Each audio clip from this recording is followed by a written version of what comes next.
جان ہے حاضر اے مولا تیرے رستے بناتے ہیں اور ملک کے اندر احتجاج جلوس بھی نکالے جاتے ہیں۔ کشمیر ایک قضیہ ہے اور ایک حقیقت ہے۔ قائد اعظم محمد علی جناح رحمت اللہ نے فرمایا تھا کہ کشمیر پاکستان کی شاعر ہے۔ اگر ہماری شاعر کٹ رہی ہے اس پر کافر ہندو پلید ملید گائے کا پیشاب پینے والا بزدل اپنی تلوار لے کر اپنی بندوق لے کر کھڑا ہے۔ اور عجیب بات ہے کہ ہم احتجاج ہم جلسے جلوس کر کے یہ سمجھتے ہیں کہ ہم کشمیر کو آزاد کروا دیں گے۔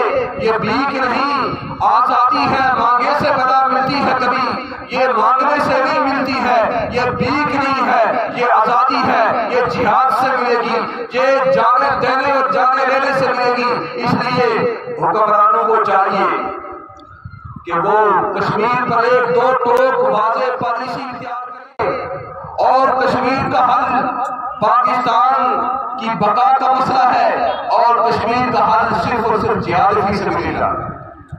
جب سے مجاہدین وہاں جہاد کر رہے تھے تو کافر آپس میں الجھا ہوا تھا، وہ پاکستان کی طرف نہیں آیا تھا۔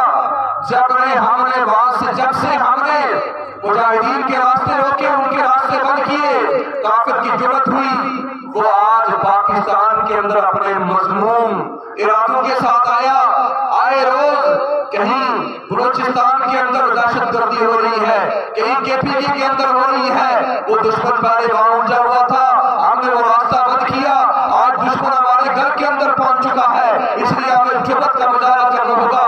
الحمدللہ ہمارے پاس ایٹم کی طاقت بھی ہے، ہمارے پاس ایک مقدس فوج بھی ہے، ہمارے پاس قرآن بھی ہے، ہمارے پاس اسلام بھی ہے، ہمارے پاس نبی کی تلوار بھی ہے، ہمارے پاس جہاد کا فریضہ بھی ہے۔ اس لیے مسلمانوں کو چاہیے کہ ہم جہاد کے راستے سے کشمیر کو آزاد کروائیں۔ احتجاج سے نہ کشمیر آزاد ہوگا، نہ ہوا، نہ ہو سکتا ہے۔ اس لیے حکمرانوں کو چاہیے کشمیر پر اپنی واضح پالیسی دیں اور 5 فروری کو جو ہم یہاں یہ کشمیر پر آتے ہیں اور کچھ نہیں کر سکتے حکمران مجاہدین کے راستے کھول دیں۔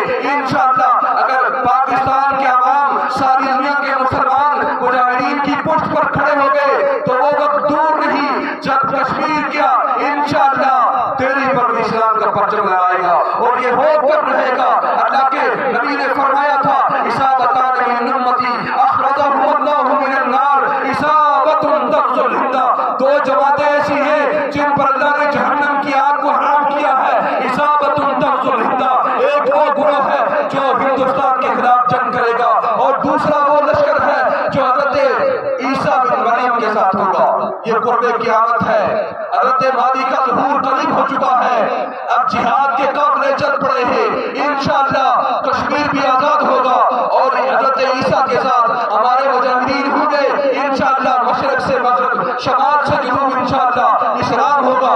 اللہ سے دعا ہے اللہ تعالیٰ ہمیں اسلام قرآن کو سمجھنے کی توفیق عطا فرمائے۔ اللہ ہمارے پیارے ملک پاکستان کو کافروں اور منافقوں کی سازش سے محفوظ فرمائے۔